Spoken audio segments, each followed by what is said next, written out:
Selamat pagi saudara-saudaraku, kita kembali berjumpa dengan Renungan Harian Distrik 20 Kepri. Firman Tuhan adalah kuncinya. Bapak Ibu Saudaraku, Renungan Firman Tuhan untuk kita tertulis dalam Kisah Rasul 16 ayat 14. Tepatnya di hari Sumpah Pemuda, yang berkomitmen sejak dulu bertumpah darah satu, berbangsa satu, berbahasa satu, yaitu Indonesia. Baiklah, kita baca firman Tuhan. Seorang dari perempuan-perempuan itu yang bernama Lydia turut mendengarkan. Ia seorang penjual kain ungu dari kota Tiatira yang beribadah kepada Allah. Tuhan membuka hatinya sehingga ia memperhatikan apa yang dikatakan oleh Paulus. Bapak Ibu Saudara-saudaraku, Lydia adalah seorang wanita pedagang kain ungu dari Tiatira di wilayah Asia Kecil di provinsi Romawi di Filipi atau di Eropa. Bisa dikatakan dia adalah wanita yang kaya. Tekstilnya saat itu terkenal. Dia menjual kain ungu.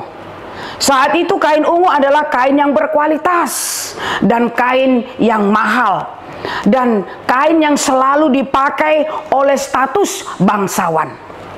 Lydia bukan hanya seorang yang kaya saja Bapak Ibu, tetapi juga Lydia adalah seorang yang dermawan.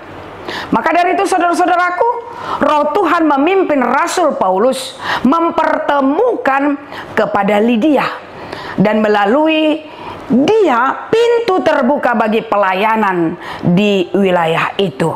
Karena Lydia mau mendengar, karena Lydia mau belajar. Dia bukan orang Kristen, tetapi dia mau mengaku bahwa dia seorang yang percaya.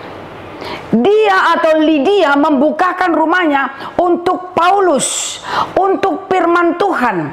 Bahkan seisi rumahnya pun mau dibaptis atau mau bertobat. Karena dia memang rindu untuk melayani Tuhan. Terbukti Bapak Ibu, melalui dia yang diperbuatnya kepada Paulus, ya, profesi Lydia sebagai seorang pengusaha kain ungu digunakan untuk mendukung pelayanan Rasul Paulus.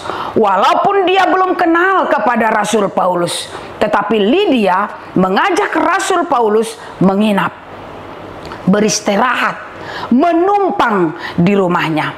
Tentu fasilitas ke sana ada, dan itu semua diberikan oleh Lydia dengan senang hati dan tanpa beban bagi dirinya. Artinya saudaraku, inilah bukti Injil diterima secara universal. Injil juga menghormati karakter seorang wanita. Injil juga memperhatikan pengaruh sosial.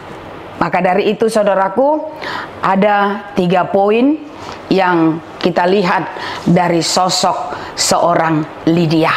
Yang pertama, dia membukakan hatinya untuk firman Tuhan dan Rasul Paulus. Yang kedua, dia tidak hanya membuka hati, tetapi dia juga melakukan firman Tuhan tersebut.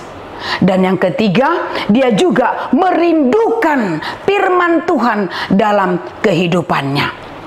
Maka dari itu Bapak Ibu Saudara-saudaraku, bagaimanakah tanda orang yang membukakan hatinya kepada firman Tuhan saat ini? Milikilah kuasa, milikilah firman Tuhan, milikilah kerinduan. Setiap pribadi pasti bisa dalam hal firman Tuhan dinyatakan dalam hidupnya. Amin. Terima kasih. Tuhan Yesus memberkati.